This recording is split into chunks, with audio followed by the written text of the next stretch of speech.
Ustaz sehat? Sehat. Tumben pakai batik nih. Habis ngambil rapot. Oh, habis ngambil rapot. Iya, iya, bapak saya juga dulu kalau ngambil rapot pakai batik, Ustaz. Kirain pulang kondangan. Itu dia. Ngambil rapot apa malam-malam ini. Iya. Alhamdulillah Bu, ngalamin. Kemarin dulu kita diambilin ya kan? Tapi dia nggak pernah diambilin bapaknya. Emang kenapa? Nyewa. Lu kan suka nyewa bapak-bapak kan? Alah. Itu beneran teman saya, bukan saya, Pak Ustaz. Rapotnya dia yakin kurang bagus. Kalau ngambil sama bapaknya katanya suka diomelin nih, jadi inget nih waktu SMA. Nyewa kan? Tukang, bukan nyewa, temennya Kang Ojek. Bang, ntar sekalian tolong ngambilin rapot saya. Udah bener, akhirnya pas sampai rumah tetap diomelin. Apa kabar ibu-ibu semua? Ya, pemirsa semua sehat ya? Alhamdulillah. Mudah-mudahan semua dalam keadaan yang senang. Amin. Biar kata utang banyak yang penting puyeng. Yang penting tenang. Penting tenang ya nggak? Biar nggak ada duit tapi rukun ya nggak? Amin. Apalagi ada duit insya Allah. Insya Allah mudah-mudahan subhanallah amin. Amin. Nah ini pas nih ibu-ibu, bapak-bapak. Nah, karena bapak-bapak cuma ada di sini nih Bu ya. Ada atuh tuh ibu. Oh iya ada ibu-ibu juga. Ya. Oke, tema kita malam ini Pak Ustadz pas nih. Kesempatan dalam kesempitan. Wish. Bintang tamu kita Pak Ustadz, dia seorang penulis buku. Nih dia nih. Nah, ini pas sama tema kita. Judul bukunya The Power of Kefefet. Iya beneran. Pakai P bukan F. Kalau pakai F kefefet. Kalau ini kepepet. Ini kan orang Arab. Oh iya. Kefefet. Jadi The Power of Kefefet, subhanallah. Kita undang nih Pak Ustadz ya? Ya siap. Dia pembicara juga di banyak seminar, penulis buku, juga pemilik kampus yang menghasilkan banyak pengusaha-pengusaha hebat. Allah, siap. Ini dia Mas Jaya Setiadi. Siap Budi.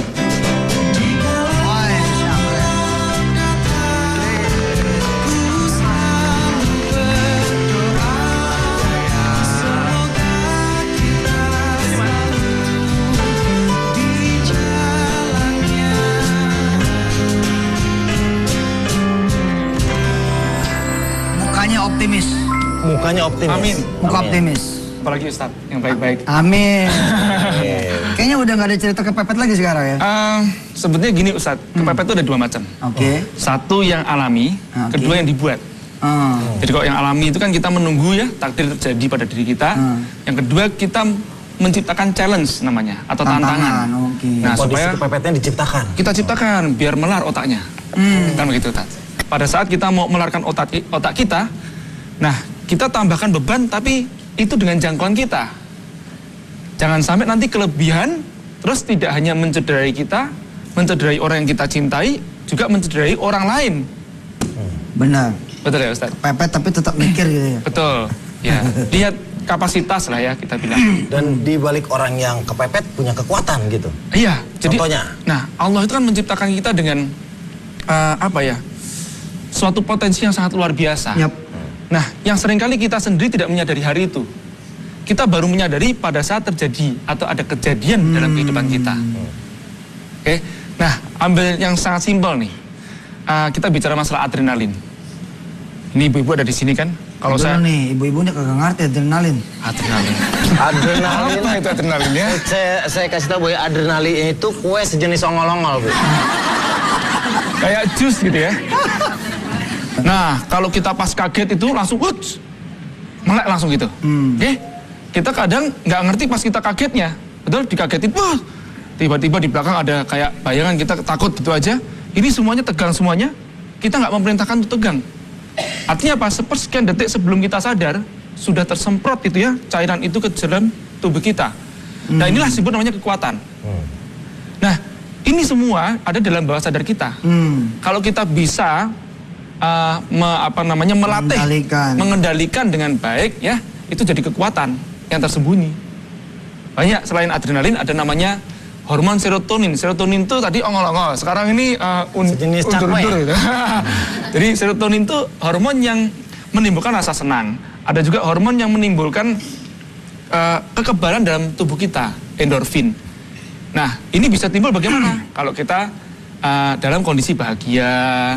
Terus nonton film yang optimis, jangan yang pesimis. Iya, nonton dengerin lagu itu juga. Film India, bab nangis. Nah langsung itu down kan, nanti langsung melo. Lagi down ketemu sama teman-teman yang optimis gitu kali ya. Ya harusnya begitu Ustadz. Kayak misalnya ada comberan gede, dalam kondisi tenang, kita nggak bisa loncatin itu. Iya. Tapi kalau kita dikejar anjing, toto ibu bisa loncat.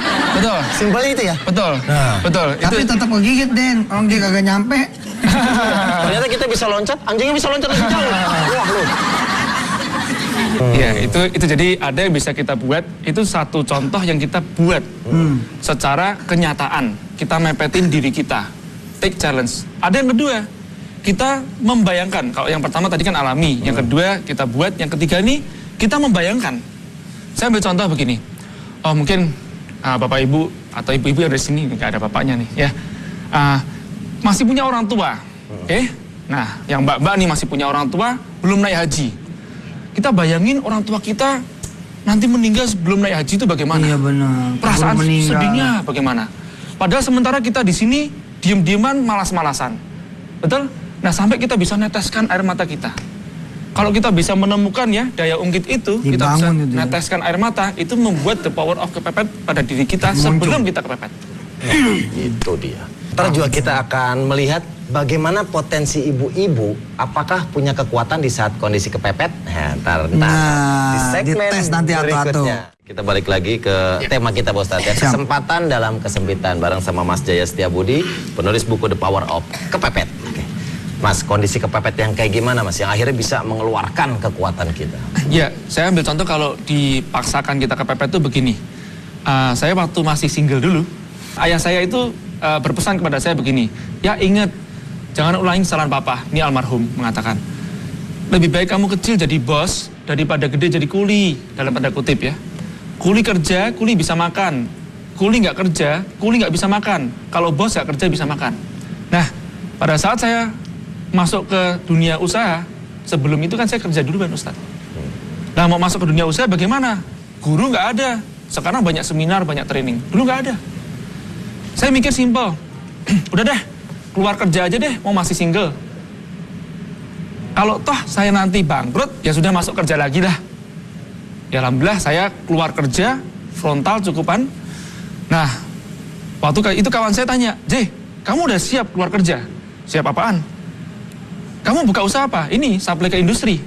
Udah pernah kamu tanyain mereka mau supply sama kamu nggak? Ya aku harus keluar duluan dong.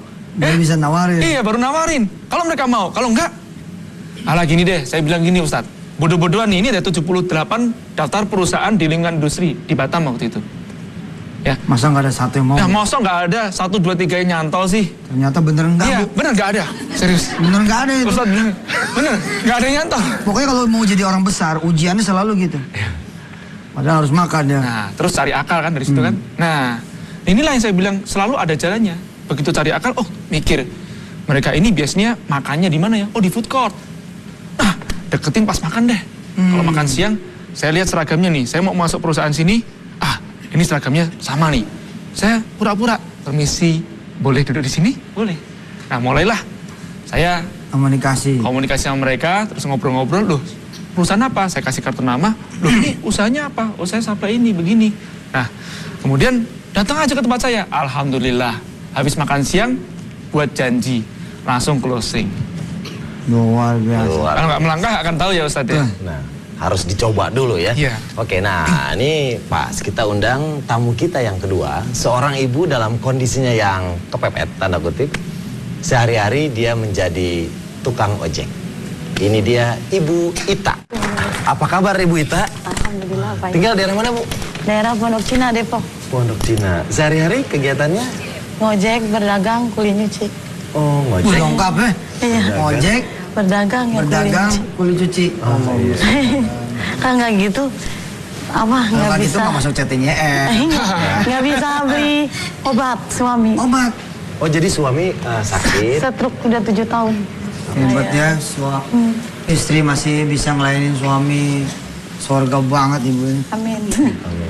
Sehari-hari ngojek di daerah mana Ibu? Pondok Cina kadang-kadang ke Sawangan bisa. Yang pasar Minggu Lenteng Wow. Agung. Dagangnya dagang apa? Lempeye, susu kedelai itu pun punya orang, saya yang bawa gitu. Oh, di salah-salah ngojek gitu. Iya, kalau sore baru saya ambil cucian. Sering bercucian, Iya. cucinya malam. Malam, Pakai apa? Pakai penggilasan? Pakai mesin cuci? tangan, Nggak pakai mesin cuci? nggak mampu belinya. Saya beliin dah. Ya bener nih. Nggak pakai nanti nih, sekarang nih. Asisten gue, mana ya? Weh, mesin cuci berapa sih sekarang? Berapa? 3 juta ya? Uang muka dulu ya?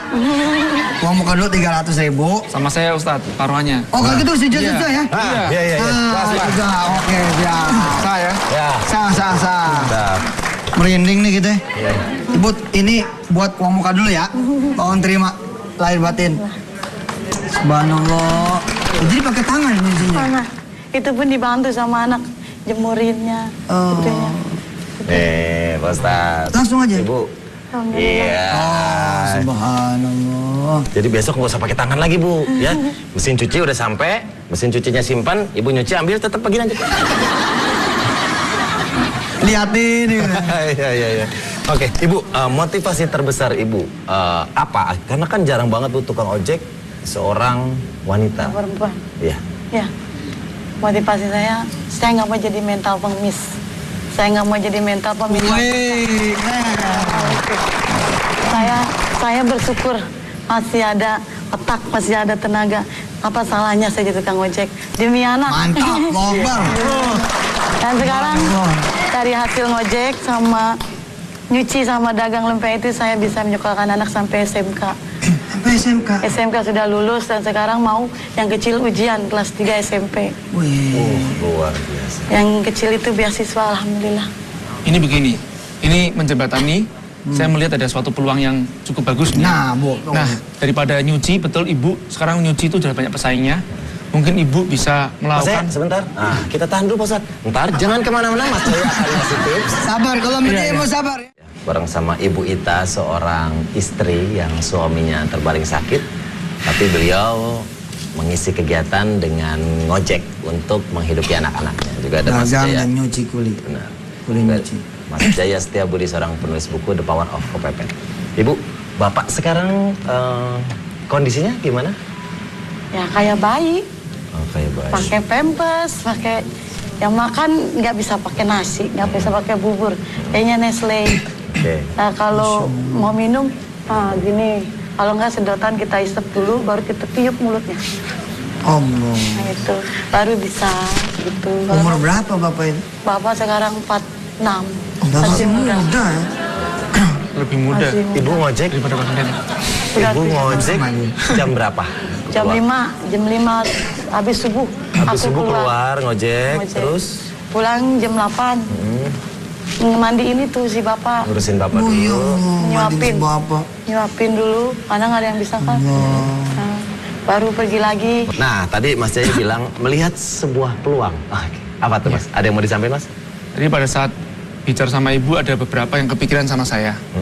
Nah, yang pertama memang betul tadi ada baiknya Ibu tidak dengan menggunakan tenaganya Ibu karena ini kan terbatas sekali. Iya. Kemudian kan kita melihat memang bicara masalah nyuci ini sudah pesaingnya banyak juga, ya. Nah mungkin bisa difokuskan ke arah perdagangannya. Ibu, insya Allah kita ada dana sosial ya dari kawan-kawan alumni Entrepreneur Camp. Iya. Itu sama kita juga nanti untuk Ibu kita berikan permodalan sebesar 5 juta kepada Ibu. Wih, subhanallah. Saya yang terima kasih nih. Sama-sama. Entrepreneur Camp itu tadi apa? Entrepreneur Camp itu pelatihan 3 hari 2 malam. Dan sekarang udah season ke berapa? 70? 74 besok. 74 Angkatan ke-74. angkatan. Kita itu camp entrepreneur pertama kali di Indonesia.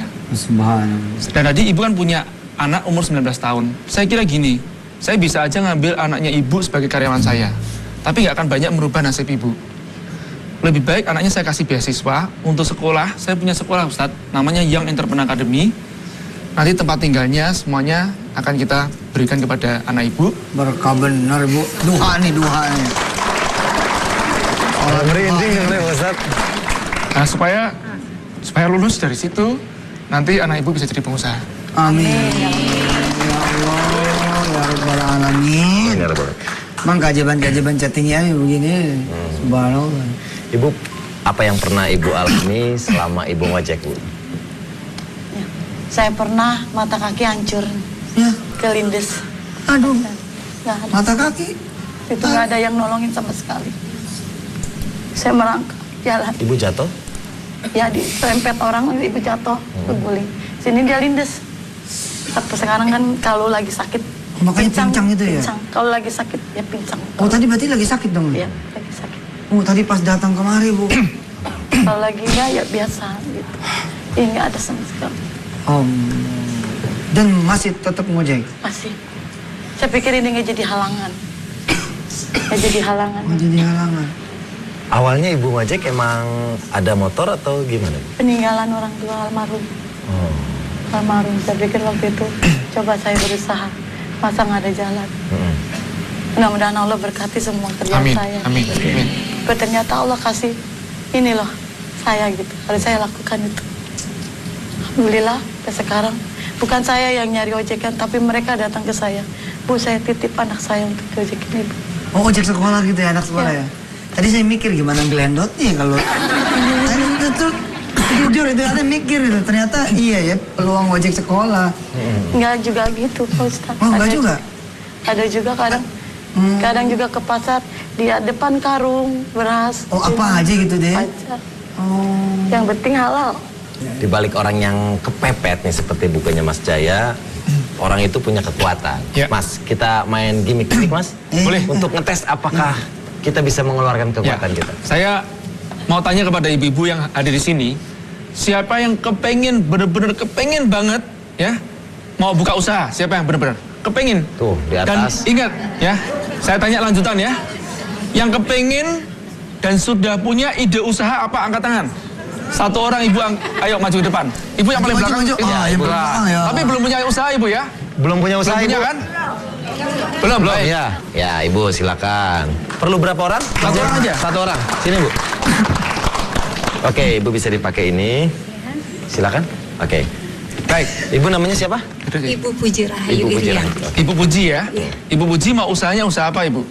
Cita-cita saya kalau berdoa selalu pengen punya kantin. Kantin, baik ibu. Namanya kantinnya apa ibu? Saya kepengen punya kantin adalah berupa nama anak saya Fitria. Baik, ini sudah suatu namanya menghidupkan impian lebih dahulu kan. Jadi punya kantin namanya Fitria. Iya. Kantin Fitria ibu ya.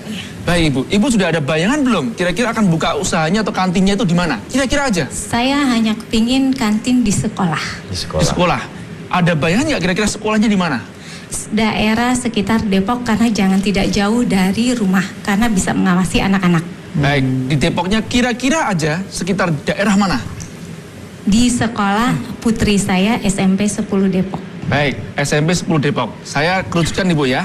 Nah sekarang Bu Puji kepengen membuka kantin Fitria di sekolah SMP putri saya SMP Depok. 10 Depok. ya, SMP 10 10 Depok. Depok. Oke baik, wah ini SMP 10 Depok terkenal sekarang nih, ya. Nah, Iya. baik, Dari dulu kali.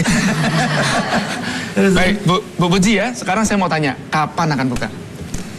Kalau bisa, kalau Allah izinkan 2013 saya pingin sekali punya usaha. Nah, Ibu 2013-nya bulan apa? Saya kepinginnya di bulan Januari karena dia lahirnya bulan Januari. Baik, bulan Januari tanggal berapa Ibu? Saya gitu ya, kesenangannya digital tanggal itu sih. 23 Januari. 23 Januari. Jam Ibu, berapa gitu? nah. Boleh angkat tangan Ibu? Angkat tangan kanan? Angkat tangan ya. Bu, oke. Nama? Nama saya Puji Rahayu Ya. Irianti. Ibu Puji Rahayu Irianti. Irianti ya. Ya. Saya.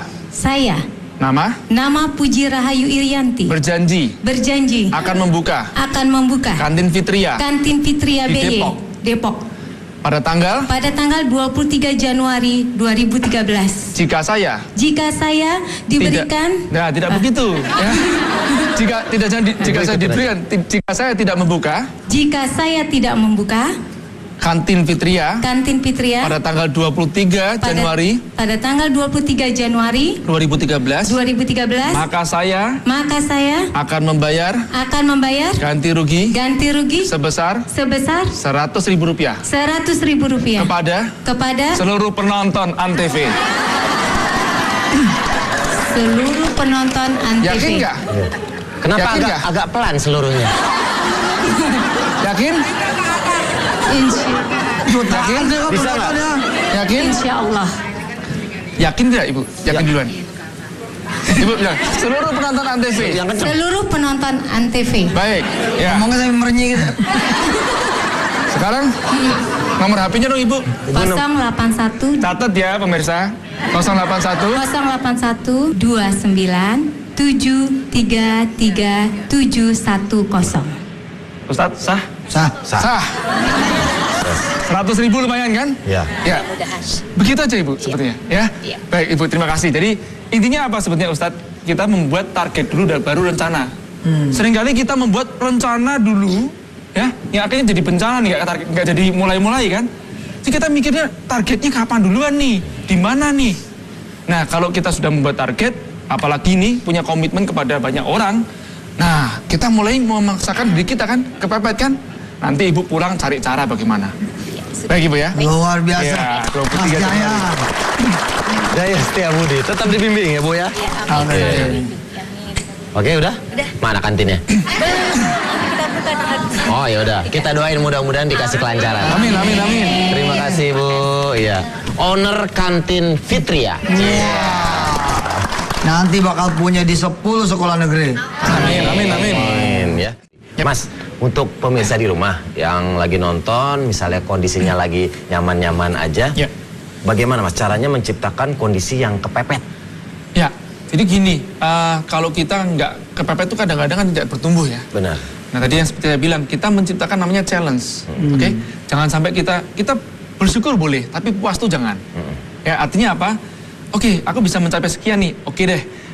Karena rasa syukurku atas potensi yang Allah berikan kepadaku, aku akan take challenge sekian nih.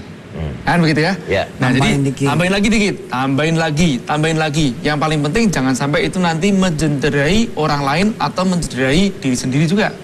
Nah, itu yang terpenting. Ya, kalau Ibu Ita, Bu, kadang dengan kondisi kita, Ibu suka ngerasain, kok begini banget, gitu. Suka ngerasain itu nggak ngeluh.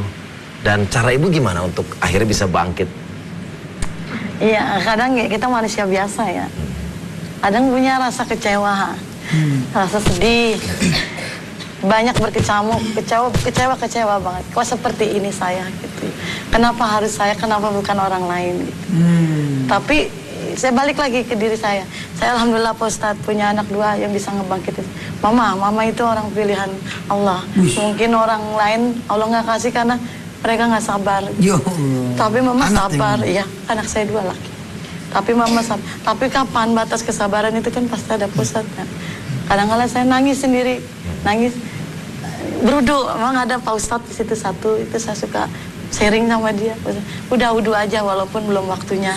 Saya berudu, hilang memang, tapi rasa jenuh lagi datang lagi. Kenapa hari ini lagi yang saya kerjain? Kenapa hari ini lagi yang saya kerjain? Kapan saya mau duduk tenang gitu? Tapi kembali lagi, inilah cobaan saya. Artinya ya ada batasannya gitu. Dan selalu ada Allah insya ngasih limit. Oh Allah tahu Pak Ustadz ya. La yukallifullahu nafsan illa wus'aha. Allah tidak akan membebani satu kaum. Ya pasti bisa insya Allah. Nah Ibu waktu kaki Ibu sakit pengobatannya gimana tuh Bu? Nah, diurut aja. Oh, Diurut diurut. ada itu namanya Panalo. Itu cucunya yang ngojek sama saya. Itu diurut yang nggak bayar. Ada juga dokter namanya Dokter Wisnu. Sekarang masih ada. Setiap kali sakit atau suami sakit, saya nggak dikasih bayar. Alhamdulillah. Di samping saya seperti ini, banyak orang yang nyayang saya. Allah. Banyak Pak Ustaz. Saya tidak merasa saya sendiri gitu. Saya Nah, ya. tidak merasa. Saya tidak merasa saya kok seperti ini. Saya enggak, karena teman saya di samping saya banyak. Oke, pemirsa ada yang mau bertanya nggak ke Mas Jaya? Ayo, kita kasih kesempatan. Mungkin ada yang pengen belum paham power of kepepet, pengen lebih jelas. Kita kasih kesempatan. Ada yang mau nanya? Wah, udah jelas semua, tepuk tangan buat semuanya. Iya.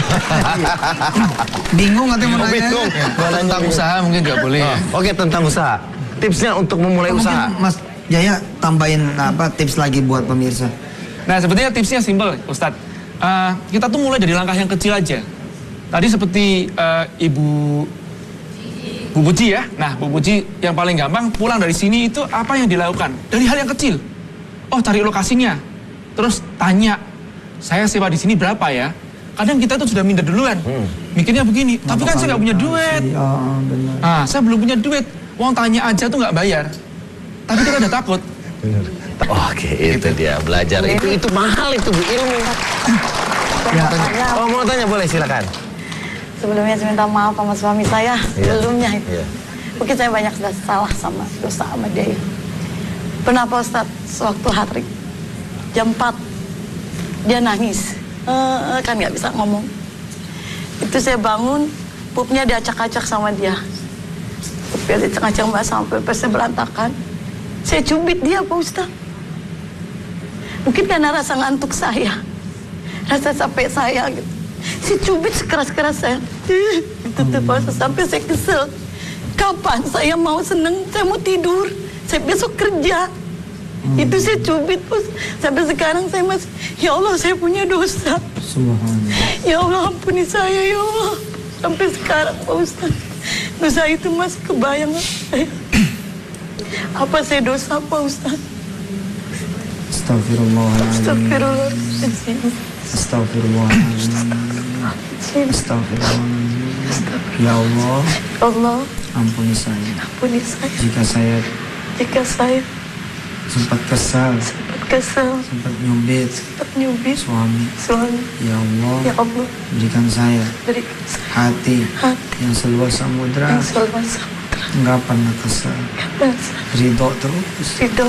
Makasih ya Allah Terima kasih Allah atas segala rizkimu atas segala rezeki pada hari ini, pada hari pada malam ini. pada malam. Aku dapat mesin cuci, Aku dapat aku dapat modal 5 juta, aku dapat anakku dapat beasiswa sekolah. anakku dapat. Ya Allah, Ya Allah, sembuhkan penyakit suamiku, sembuhkan penyakit maafkan penyakitnya dia, penyakit. maafkan dirinya dia, Maafkan, maafkan kesalahannya. maafkan Ya kesalahan. Allah, Ya Allah, jadikan anak-anakku jadikanlah anakku anak-anak pengusaha anak yang usaha soleh, yang soleh. yang manfaatnya banyak. Yang Wassalamualaikum.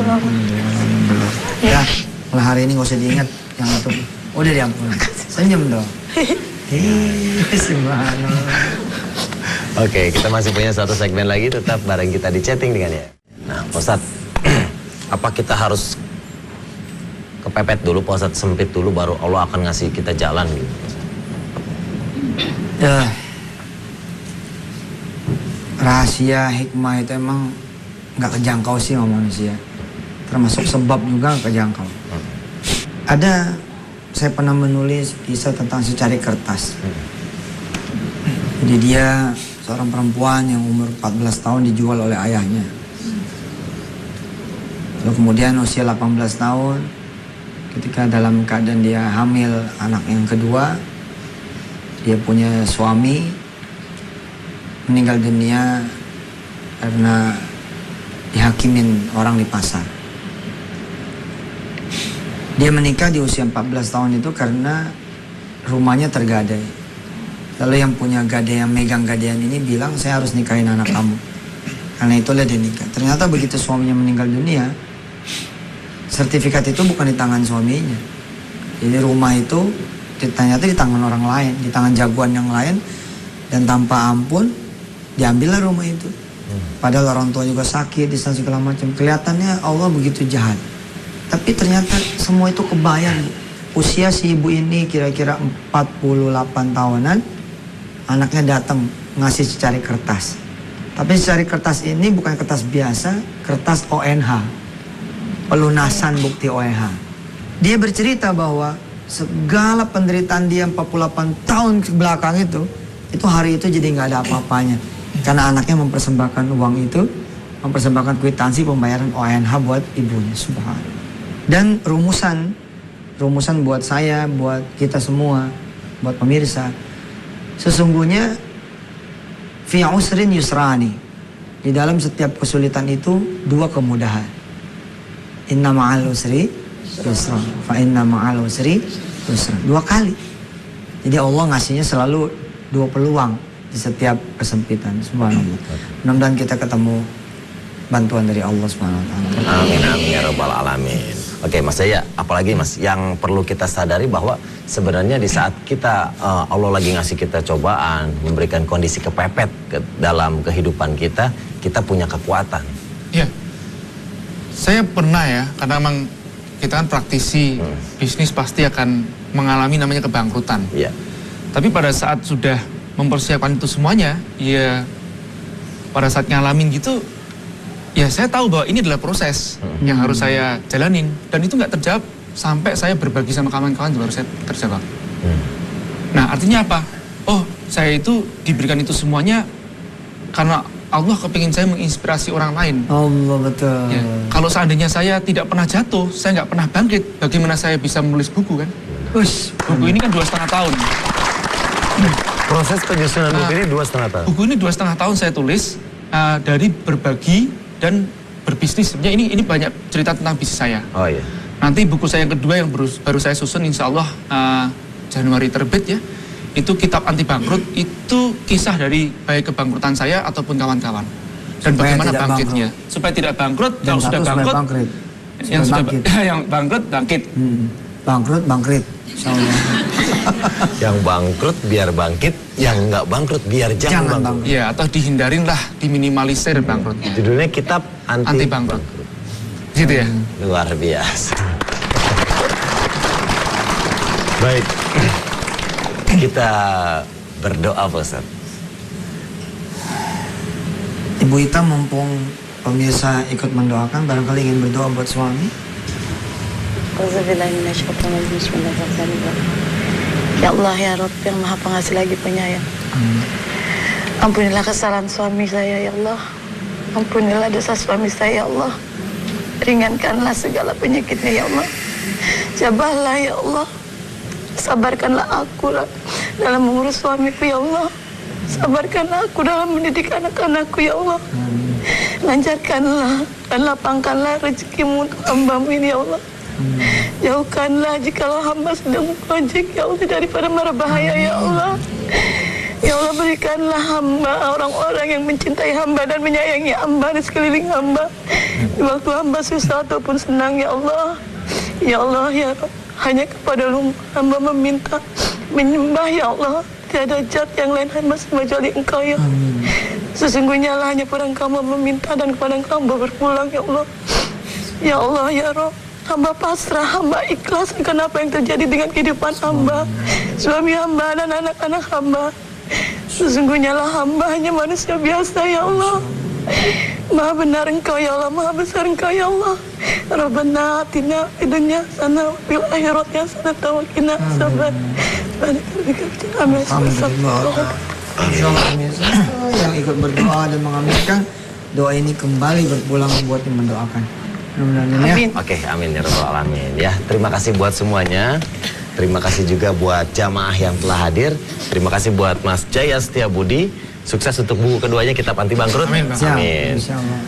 Bu Ita, salam buat keluarga di rumah, buat anak-anak, sehat selalu ya. Total Kid and Friend. Thank you. Saya Denny Cagur dan Bapak Ustadz Usud Mansur mohon pamit. Assalamualaikum Warahmatullahi wabarakatuh. wabarakatuh.